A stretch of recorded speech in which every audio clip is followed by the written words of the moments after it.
Elon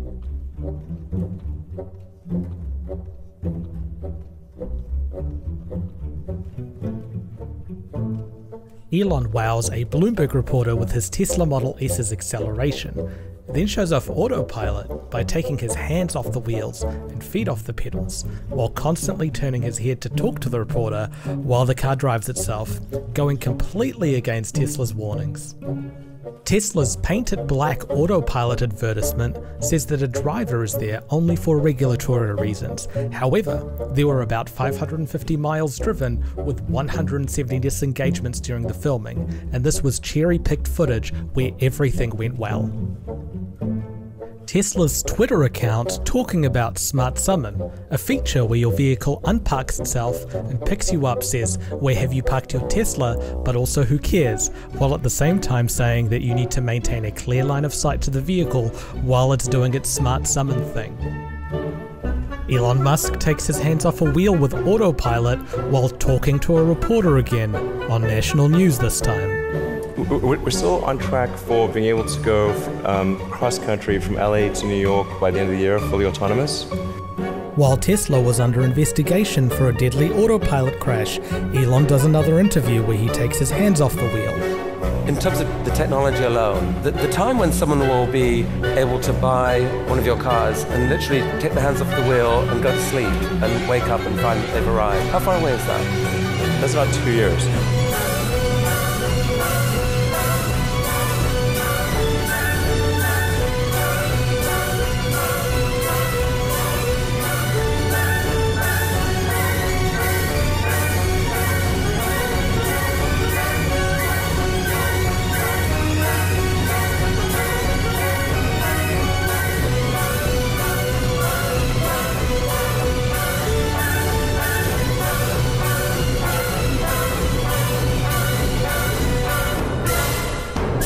Why are you doing it?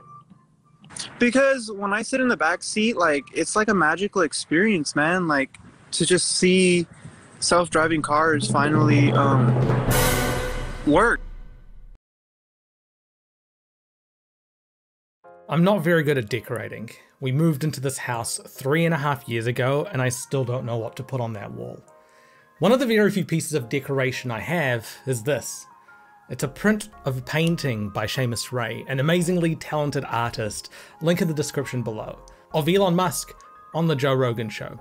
Confession time? I didn't buy it. It was a gift given to me and my partner from the in-laws because they have a habit of giving us meme gifts. One year we received a blanket of a Justin Bieber mugshot. I needed the walls to not look so barren, so I bought some picture frames and this picture was around, and honestly, I really like it. The colors of it, the meminess of it, the fact that it's Elon Musk and I work on autonomous vehicles. Check, check, check. Let's put it up. For those new here, hi, I'm Mahmoud. I'm an autonomous vehicle engineer. I only started really making YouTube content this year, and every so often I'd get comments about the picture where people will dismiss things I say or assume my position on things I haven't talked about because I have a picture of Elon hanging on my wall. I never really thought of him much before, outside of knowing the basic story. Founder of PayPal, founder of Tesla, SpaceX, The Boring Company, a serial entrepreneur and CEO with a habit of making grand claims and having high aspirations with companies that meander their way, at least, in the direction of his very public goals. Every so often he'd say something problematic or out of touch or flat out wrong based on the understanding that much more knowledgeable people have. My go-to line was, "I like the picture more than I find him problematic," but now, since I started this channel and was wanting people to trust my word and point of view on things, having him literally in place of a shoulder angel communicates a message whether or not I intend it. Over the last 3 months, I've been on a journey to figure out exactly what my feelings were so I could better answer those questions when they came up. And this video is a result of that. So sit back, buckle your seatbelts, and tap your keyboard every so often so the computer still knows you're there. Don't worry, that'll be funny later. Let's see whether Elon really deserves his place on the wall. So, what is Tesla? Like, where did it start? I always thought that Elon Musk founded Tesla since he's constantly cited as the founder. Turns out that's not quite right. Tesla was actually founded in July 2003 by these guys, Martin Eberhard and Mark Tarpenning. And these guys, Martin especially, and I say this with all the love and admiration I can possibly give, are absolute nerds. If you just listen to Martin talking about batteries, it's just so obvious that he knows about, cares about, and is absolutely and totally fascinated with technology. Tesla was born when Martin was looking to buy a new sports car, but was also interested in electric cars, only there was a problem. In the early 2000s, an electric vehicle looked like this. This is the General Motors EV1, and no, its style hasn't just aged poorly, it looks as bad today as it did back then, really giving the Homer a run for its money. Electric cars had a reputation for being vehicles that only eco-nerds were interested in driving. To cut a long story short, Martin Eberhard and Mark Tarpenning ended up starting Tesla on the dream that they could invent an electric vehicle with the appeal of a sports car. Nothing at all to do with autonomous driving. Elon Musk, while not a founder, played a huge role in the early years of the company. He was the lead investor in 3 different rounds. Criticize him all you want, but Tesla probably wouldn't have existed if Elon Musk didn't believe in it at those early stages. Founder though? I'm not sure why he has to also say that he was a founder when he wasn't. I don't understand that. Oh, yeah, whatever. When considering that early vision of Tesla, that they wanted an electric vehicle with the appeal of a sports car, I'd say they succeeded. Amazingly. They've managed to make electric vehicles so appealing and cool that NFL players and Hollywood actors use them as status symbols. And why wouldn't they? I don't really care about cars, and even I like them. I've been impressed with the performance, feel, and just generally everything about a Tesla vehicle whenever I've taken a ride in one. Except for that yoke steering wheel, I could probably give that a miss. We've still got a long way to go, with the uptake and fleet penetration of electric vehicles practically everywhere in the world. Very few people are going to switch to electric vehicles purely for the green cred, so being able to offer other areas of appeal like making the operating costs cheaper or making the vehicle performance better are really the only practical ways of getting more people into the EV camp. Even the harshest of Tesla critics can't deny and give at least some credit to Tesla for being able to push electric vehicles into general acceptability by the wider public, flipping electric vehicles from being nerdmobiles to something that manages to turn the heads of even the most petromasculine of men. That's right, you don't need to burn petrol anymore to show toxic masculinity. But where does self-driving come in? As Tesla was scaling up, Elon, now the CEO and chairman of Tesla, yes, both at the same time, set the company's sights on the next big race, self-driving vehicles. In 2014, Tesla released its first autopilot software and hardware packages available for the Model S. Most interesting to me, at least, was Tesla's statement on the first announcement of autopilot. It states, "Our goal with the introduction of this new hardware and software is not to enable driverless cars, which are still years away from becoming a reality." If you're only familiar with the Tesla and Elon Musk of today, that statement will have seemed uncharacteristically cautious coming from Tesla. This is probably more of what you're used to. Well, I really would consider autonomous driving to be basically a solved problem. But wait. That was in 2016. It's now 2021, over 5 years later. How do we not have fully self-driving Teslas if the problem was solved half a decade ago? Let's talk about Elon Time. Speaking as someone with recently diagnosed adult ADHD, I've had a tumultuous relationship with deadlines throughout my entire life. The quote I used on my PhD thesis was from Douglas Adams. "I love deadlines, I love the whooshing sound they make as they go by."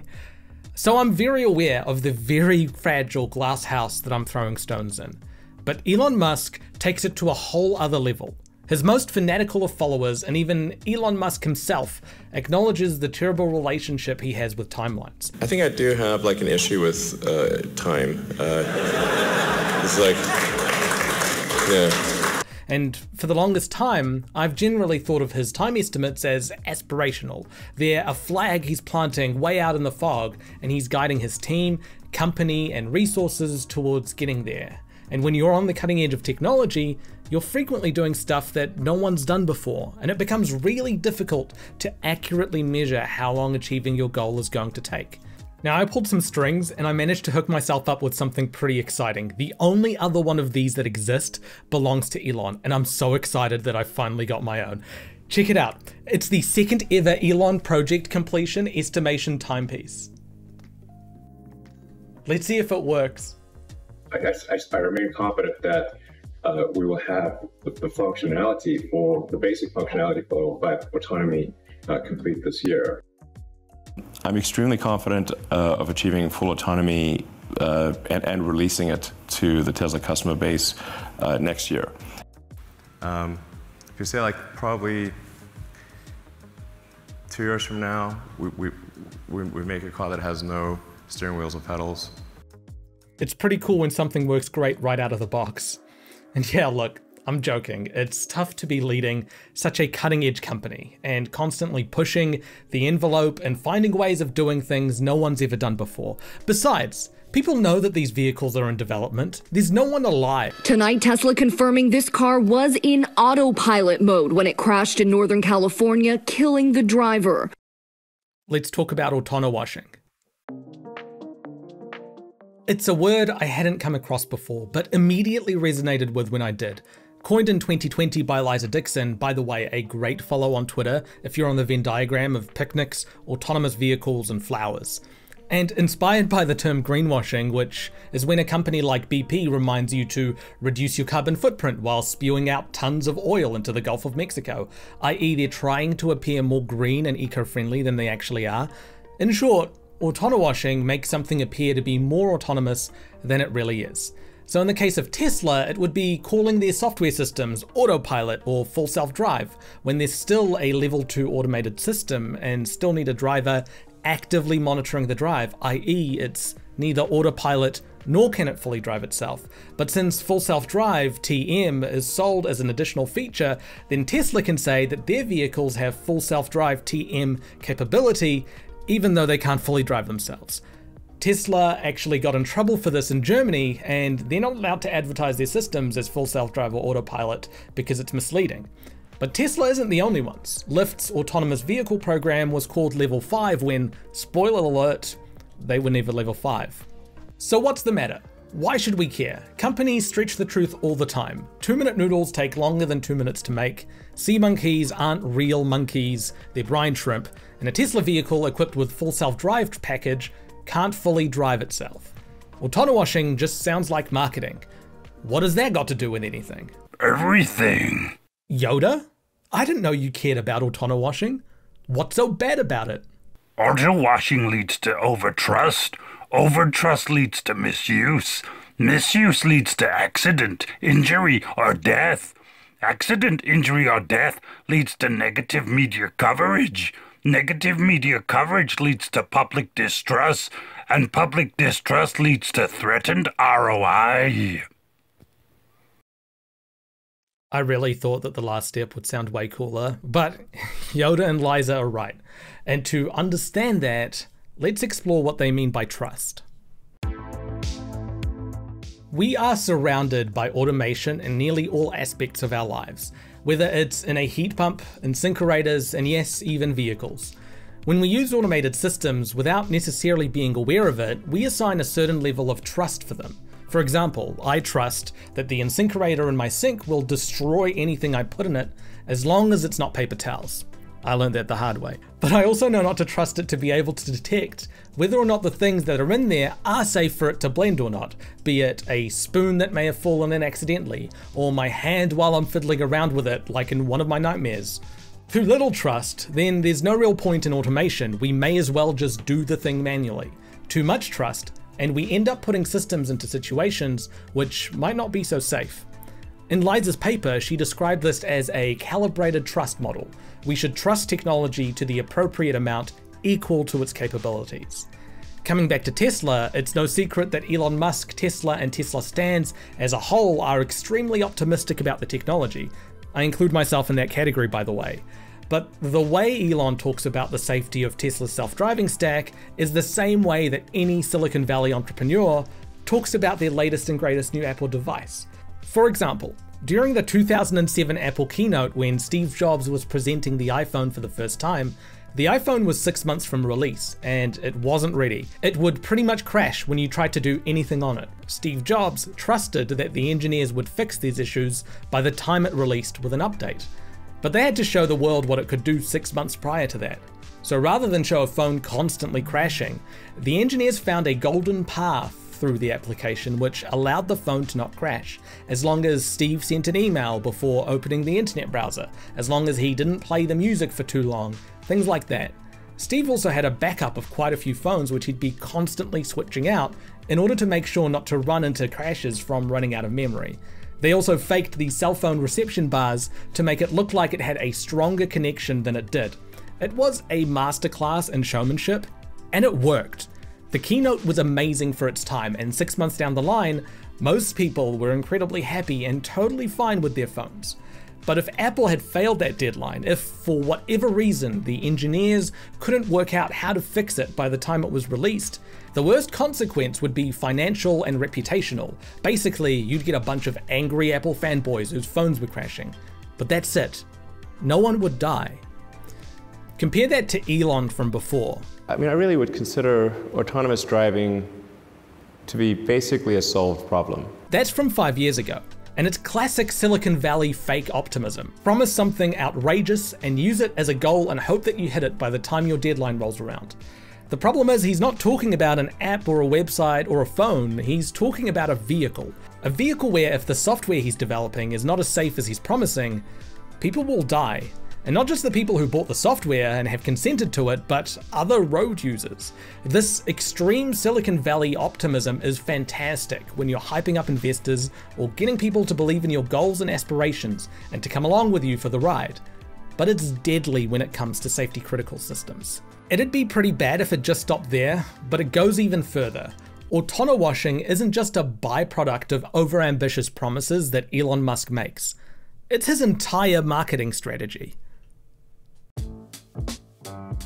Despite the flashy names of autopilot and full self-driving, Tesla's systems are actually level 2 driver assistance systems, which need an attentive driver supervising at all times.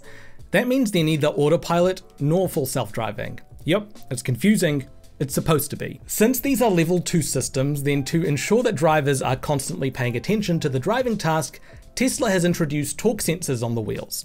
These detect if your hands are on the wheel, you have to either put a little bit of weight or movement into the steering wheel, or push a button in order to let the vehicle know that you're still paying attention.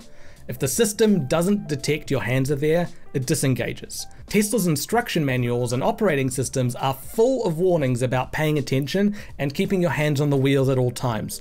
All times.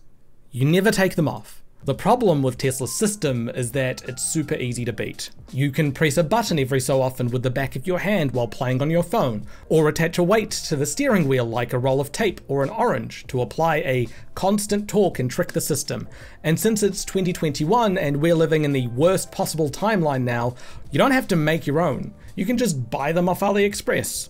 Look, this one's only $20. And that's how we got here. I'm hearing the typing from Tesla defenders as I'm recording this video. But Mahmood, Tesla has a whole lot of warnings on all their systems. They make it crystal clear that this is a level 2 vehicle. They make it very obvious to anyone who purchases the vehicles that a human is required to oversee everything. Only an irresponsible idiot. Only a reckless individual. Only someone who shouldn't be driving would ever become complacent. Why would anyone believe a 6-word tweet from a meme lord over multiple pages and pop-up dialogues of warnings? Two things. First, it's not just inexperienced users. It's also people like Mars Catalog, who is one of the most visible Tesla FSD beta testers and most prolific Tesla ambassadors. A couple months ago, he posted a video of him in his Tesla with the caption, "I'm tired, you drive." He since deleted that tweet, but this is someone who we can assume is on the highest end of being clued up about Tesla systems and their limitations, and he still posts autonowashi statements like that. And we run into another problem here, where we're talking about something qualitative. Trust in technology isn't a number we can accurately measure, and the increased trust that Elon elicits when he takes his hands off the wheel in a TV interview, for example, isn't something easily measurable. But what if I told you that it isn't just language that Tesla and Elon use for autonowashing, but they also autonowash using numbers? Since 2018, Elon has committed Tesla to releasing quarterly safety reports on Tesla's website, which anyone can look at. These are pretty much the thing Elon points to every time he wants to convince someone how transparent Tesla is and how safe Autopilot is. I disagree with him on both counts, and here's why. First, Tesla states NHTSA's average for automobile crashes, which is roughly once every 500,000 miles. But is comparing a new luxury vehicle like a Tesla to the fleet average fair? In the US, the average fleet age is 11 years. Of course you're going to expect a new vehicle to be safer. You'd hope it would be. To a safety engineer, Tesla comparing their vehicles to the average vehicle on the road would be like Microsoft when releasing a new Xbox comparing its performance to the average console that people have in their homes, which would be a 2001 Nintendo GameCube. Of course it's going to be better, and it's not a useful comparison at all. The real comparison would be between another console like a new Sony PlayStation. Tesla shows the crash rate of an average vehicle, a Tesla with safety systems turned off, a Tesla with safety features turned on, and a Tesla using autopilot. Each of these categories is roughly twice as safe as the one before it. The bottom three layers I don't have a problem with, and I'd expect most modern vehicles to perform in a very similar way to Tesla. This top layer is the safest one, and it's autopilot. If you've ever heard Elon say that a Tesla on autopilot is 10 times safer than an average vehicle, this is where that statistic comes from. Looking at it on the surface, it all checks out, but we have to go deeper. Autopilot doesn't work everywhere. It's limited to highways and places with clearly marked lanes, and it tends to be a bit testy when you push it too far away from a highway. Basically, autopilot works on the safest part of the road network. Comparing autopilot performance on the safest part of the road network to the performance of even the average vehicle on all parts of the road is not a comparison you can make at all. The risk exposures are totally different, but Tesla puts these numbers next to each other to imply that it's an apples to apples comparison, but it's absolutely not. In fact, if autopilot engages only on the safest part of a journey, it could theoretically be less safe than a human driver and still show up better in Tesla's numbers. How? Imagine this is the total trip that someone takes in a vehicle. Each segment of that trip has a different danger probability of crashing. This part in the middle here, the safest part of the journey, is where the likelihood of an accident occurring is 10% of all accidents. This would be the highways. The other parts of the journey would be things like car parks, local roads, driveways, etc. Basically all the parts where most of the crashes happen. If autopilot only works in this safe segment of the trip, then if it works as well as a human driver, it would appear to be 10 times as safe as the average vehicle. In fact, as long as the system isn't 10 times as unsafe as a human driver, it would look like the autopilot system is driving safer than a human. Problem is, we just don't have access to that data. Despite Elon and Tesla's insistence that they're a transparent company, it's all averaged out into just these opaque numbers that tell a very particular narrative. They also don't mention whether the miles that Tesla uses for these safety reports are only driven in the US or if they're driven across all Teslas everywhere in the world, because with the exception of Korea, the Czech Republic, and New Zealand? Yay, I guess.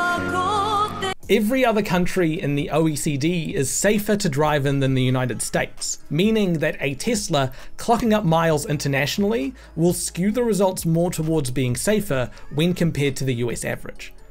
Going further, if you look at the probability of collision insurance payouts of a Tesla Model X in the US, it's not good. The probability of getting into an accident while driving a Tesla Model X is over 200% more than the average vehicle. 200%! You'll be relatively safe when you crash, but you're going to be more likely to be in an accident. Hardly the same impression you get when reading the safety reports released from Tesla. And it doesn't end there. In the wake of the first Tesla autopilot fatality, NHTSA were under pressure to investigate the safety and reliability of Tesla's auto steer and autopilot systems. They released a report in 2016 which exonerated Tesla and claimed that a vehicle with auto steer had roughly half the amount of crashes per million miles than ones without. This was seen as a victory by Tesla, Elon, and their fans.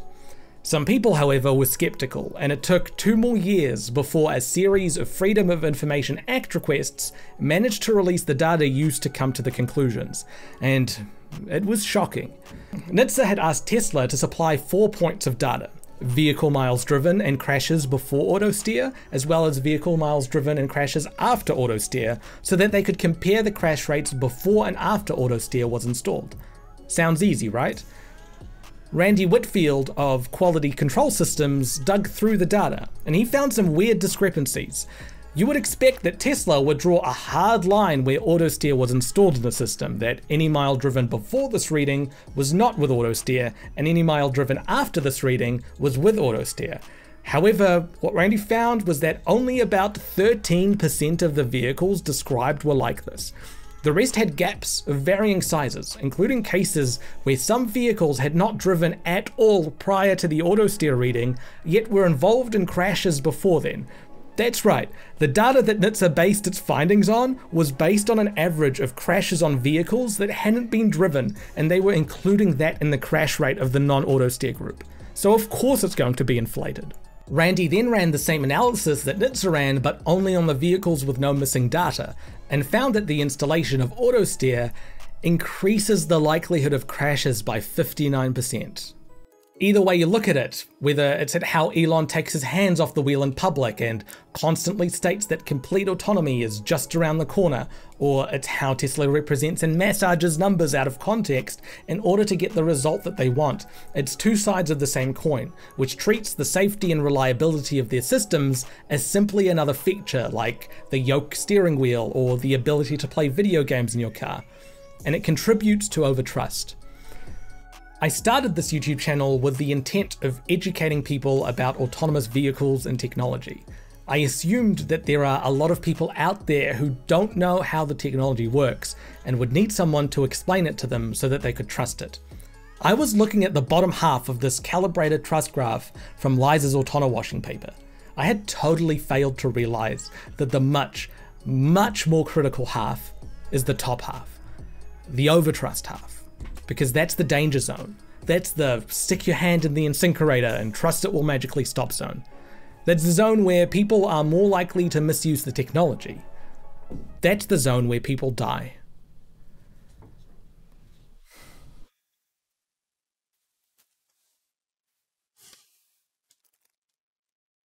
We've so far only been looking at the communication around the technology. But let's take a look at the actual technology itself. There's a foundational paper in the field of human-machine interaction by Professor Raja Parasuraman titled Humans and Automation, Use, Misuse, Disuse, Abuse, that was written in 1997, and it's surprisingly relevant today. Even before autonomous vehicles and self-driving cars were on anyone's radar, Professor Parasuraman spoke of the dangers of human-machine interaction with the introduction of automation to tasks. He found that the human detection rate of automation failures varied inversely with automation reliability. Basically, as a system gets better, the human's ability to detect failure decreases, so you reach this sort of dead zone where the system still fails, but it doesn't fail frequently enough to keep the human's attention. So often, the conversation around autonomous vehicles is around which stack from which company is technically better. And this whole notion misses the bigger picture, because for a level 2 system, the human is part of the safety and control loop. The human is the safety net, and ignoring the performance and limitations of the human means you're ignoring half the system. It's a scientific proven fact that a human will grow complacent as the system gets better. That's not the fault of the human, that's just human nature, and it's called automation complacency. Any automated system which requires a human supervisor which ignores this fact is one that is engineered by design to fail due to a lack of attention on the human's part.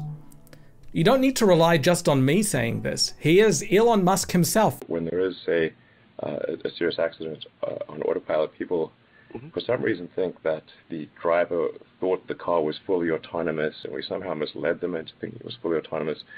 It is the opposite case. When there is a serious accident, it may be always the case that it is an experienced user. And the issue is more one of complacency. Like they get too used to it. It's not a lack of understanding of what autopilot can do. It's actually thinking they know more about autopilot than they do. So what can we do? This is where driver monitoring systems come in.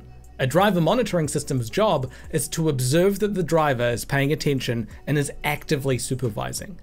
Tesla's system is a torque sensor in the wheel, which senses that you're still there and grabbing onto the wheel, which can be easily beaten as we've seen in a lot of videos. So it's clearly not fit for purpose. The system isn't built to keep people's attention. That's a huge human interaction engineering oversight. But there's ways to deal with it. Cadillac Super Cruise, an equivalent system to Tesla's Autopilot, has an infrared camera placed in front of the steering wheel to ensure that the driver has their eyes on the road at all times. Comma AI system, which allows you to upgrade most modern vehicles to support level 2 control, also has driver monitoring as part of it and uses infrared light to ensure that the driver can be seen at all times, even during low light conditions. These technologies have been around for a while, and it's pretty astounding to imagine why Tesla hasn't implemented them as part of regular operation of their level 2 systems. Thankfully, we don't need to imagine, because in 2019, Elon Musk made an appearance on the Lex Fridman podcast. Lex Fridman is a legitimate and well-respected MIT researcher in the field of human-machine interaction, and driver monitoring is his jam. I'm a fan of Lex and his podcast. He has some fascinating conversations with interesting people, and his reserved and buttery smooth voice and demeanor are a fantastic way to get through commutes. Let's see what he had to say to Elon. Do you see Tesla's full self-driving for a time to come requiring supervision of the human being?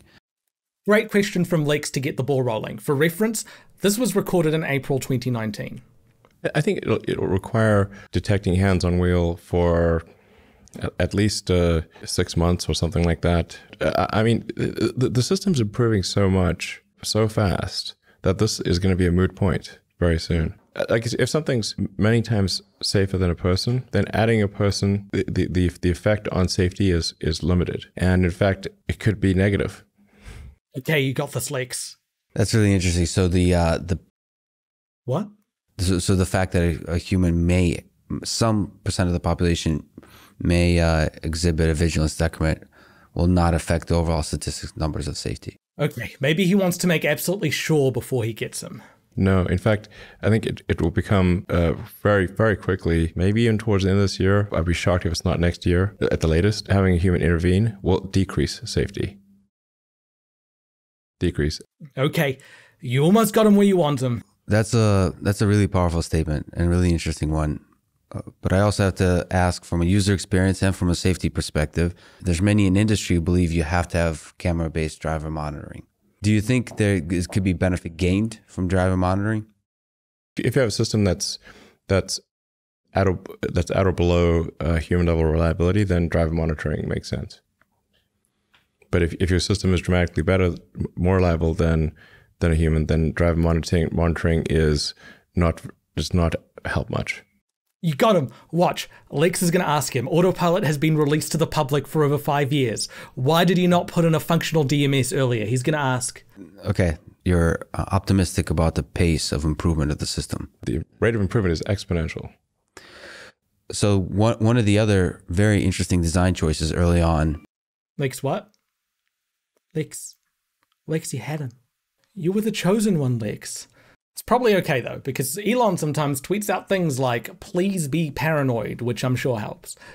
4 months after this interview, Lex interviewed George Hotz. We can do a whole video about George, but in short, George Hotz is the founder of Comma AI, a company producing a device which allows you to drive with level 2 functionality in most modern vehicles. Listen to this exchange. So what advice would you give to Tesla?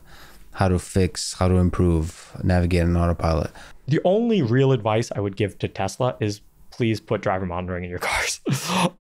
With respect to improving but it. You can't do that anymore. I sorry to interrupt, but you know, there's a practical nature of many of hundreds of thousands of cars being produced that don't have a good driver-facing camera. The Model 3 has a selfie cam. Is it not good enough? Did they not have put IR LEDs for night?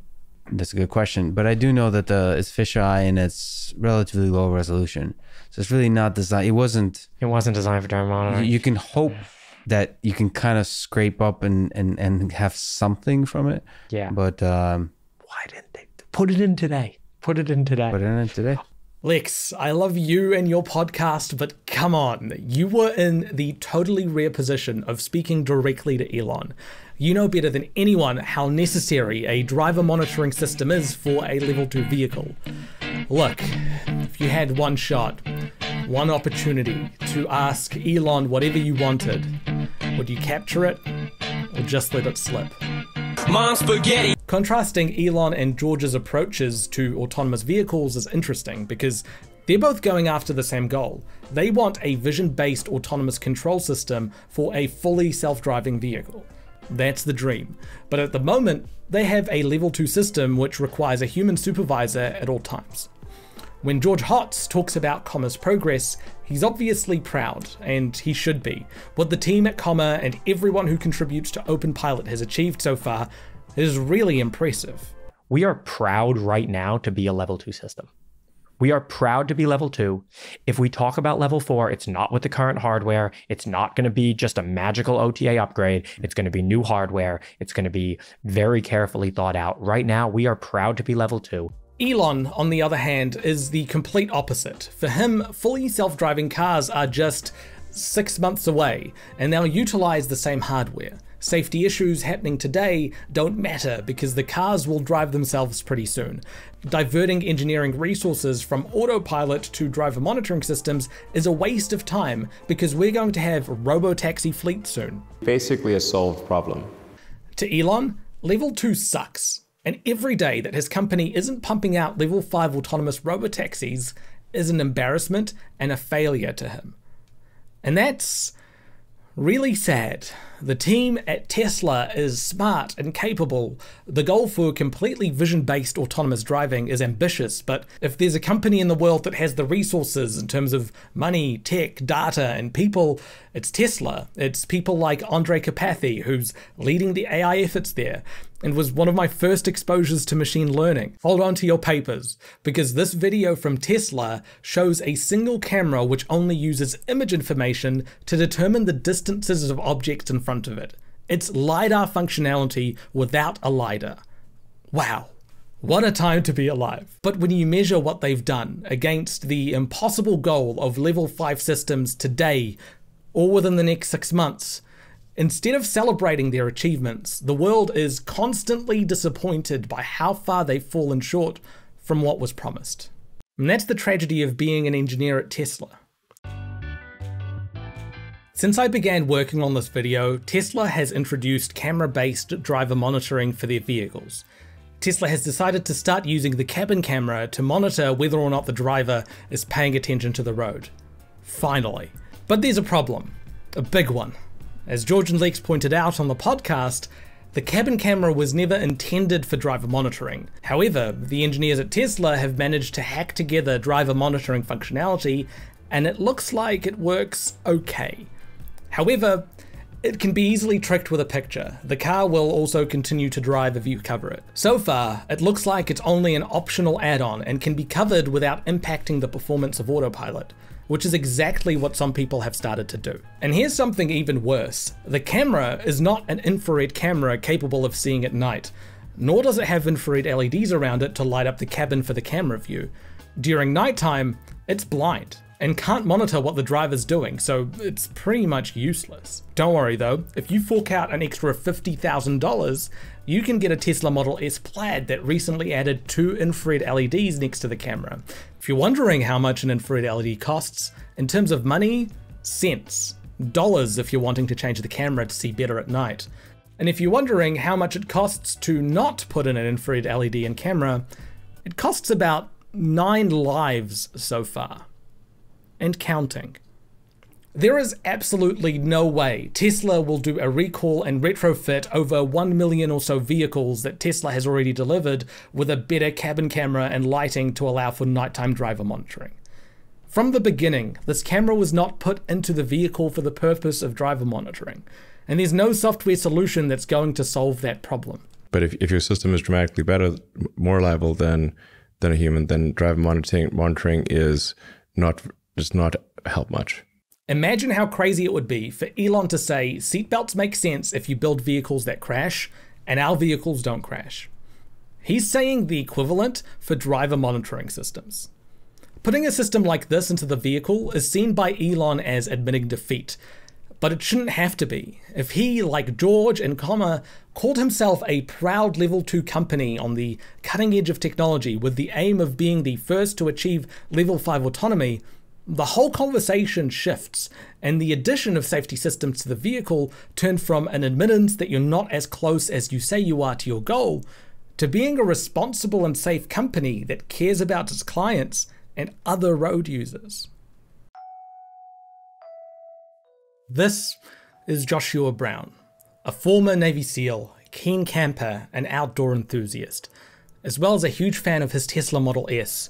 He calls it Tessie. On his YouTube channel, he's posted a bunch of his experiences with his Tesla, often using dashcam footage to show the things that the vehicle did. His most popular video shows Joshua and Tessie getting cut off by a boom lift truck. Tessie swings to the right and saves Joshua from getting into an accident. He's impressed. Elon tweets out a link to his video and Joshua is ecstatic. You could say one of the biggest fans, believers, advocates, and ambassadors for Tesla. 1 month later, on May 7th, 2016, Joshua Brown took Tessie out for a drive. They hit the side of a passing truck, and he died. Understandably, there was a huge fallout from this, with Tesla and Mobileye, the suppliers of the vision system Tesla used on their vehicles at the time, pointing fingers at each other and going their separate ways. The National Transport Safety Board investigated the crash and found that Joshua Brown had engaged autopilot and did not have his hands on the wheel for the last 8 seconds before impact. Tesla were essentially exonerated, since in their September 2017 report, NTSB cited driver distraction as the reason for the crash. However, the report explicitly says that a torque sensor alone is not enough to ensure driver engagement. NTSB make a recommendation to all level 2 vehicle manufacturers to develop applications that more effectively sense the driver's level of engagement. 5 of the 6 companies responded talking about the driver assistance systems, which, to be fair, weren't too dissimilar from Tesla's at the time. Do you want to guess what Tesla's response was? Nothing. They didn't respond. They just ignored the email.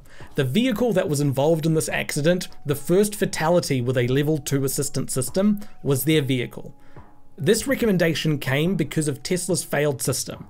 NTSB's approach was a pretty gentle one, just saying, hey, this is something you should think about because a guy died.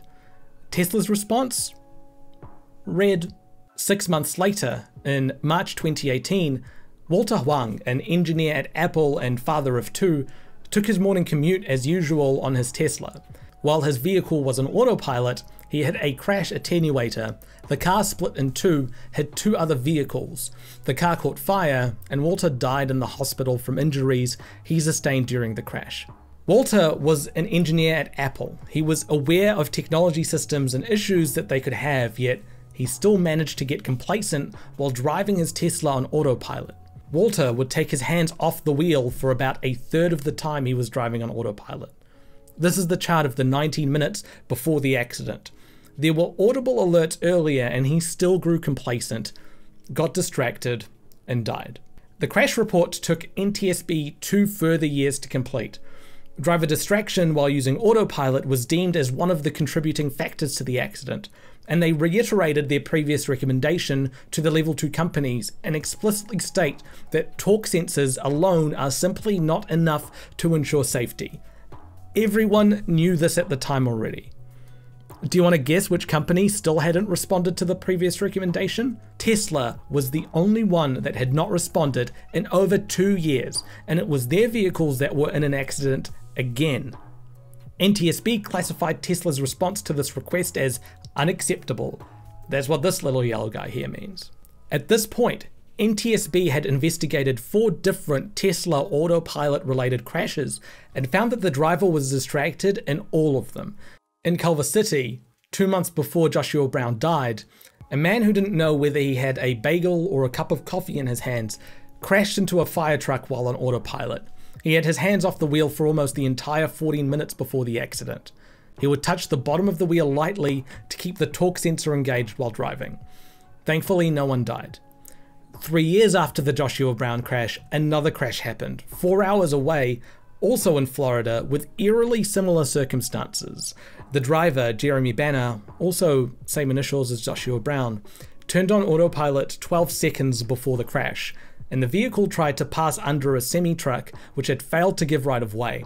Again, an example of growing complacent with technology. And instead of complying with the NTSB, Tesla go into damage control and put out victim-blaming blog posts and skewed statistics. After Walter Huang died, Tesla said that they were frustrated that NTSB would take so long to investigate and put out 2 updates which encompassed their own mini investigation into the crash. They also said how safe AutoSteer was by referencing that bunk report from NHTSA with the missing data that we looked at earlier.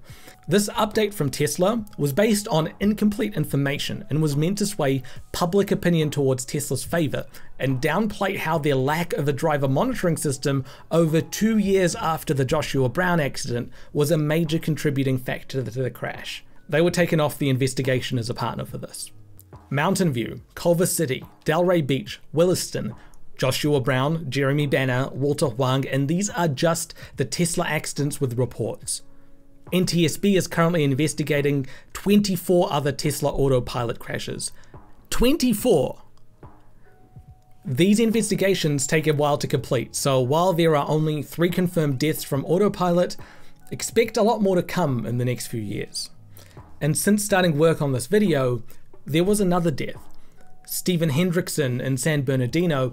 Similar to Joshua Brown's YouTube channel, Stephen had a TikTok where he would be constantly showing off his Tesla driving an autopilot with his hands off the wheels. How is it over 5 years after Joshua Brown's accident, 5 years after Tesla puts out the A Tragic Loss blog post, and we still have people dying in the same way? It's disgusting. We can blame the technical stack and other contributing factors all you want, but they all had something in common. Unchecked driver misuse of the vehicles due to a lack of an effective driver monitoring system. That's a fact. It's in 4 different reports so far and counting. Expect to see it in more.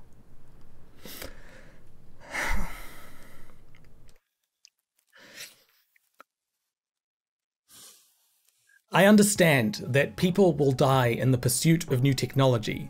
We're hoping as these systems get better that fewer people will die, but there will be things that go wrong along the way.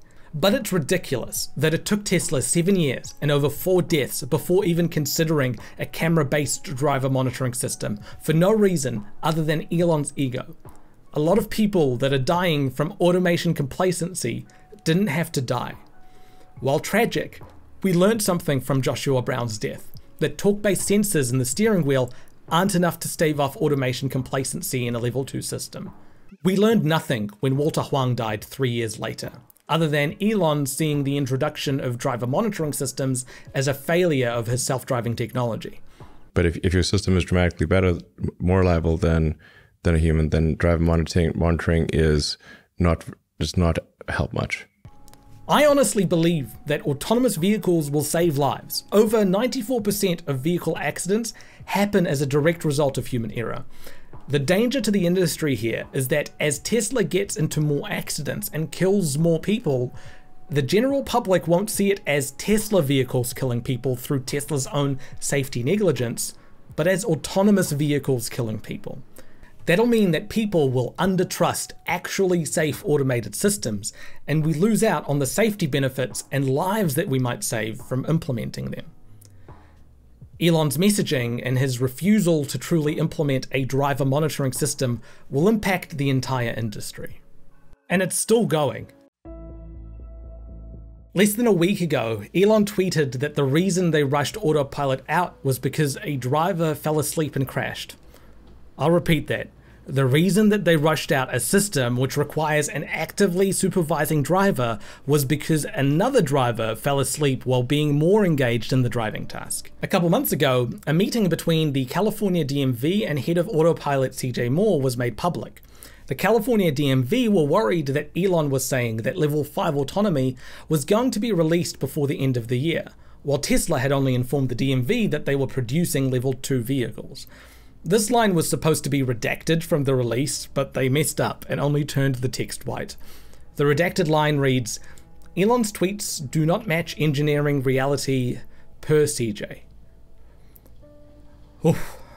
Look, I can understand and appreciate a demanding CEO or leader of a company which sets impossible goals for his technical teams.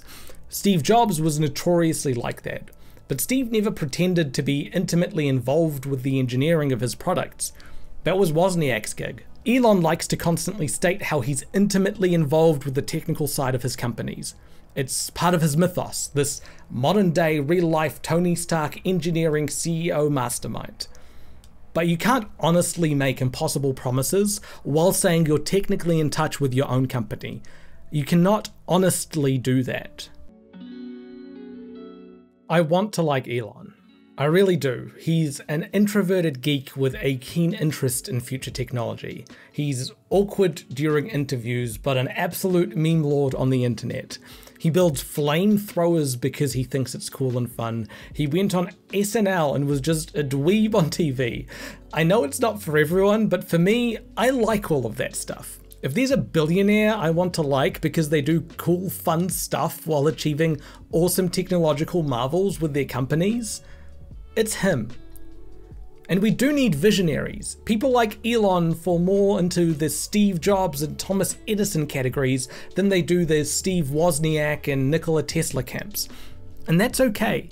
Nikola Tesla was much more technically capable than Thomas Edison.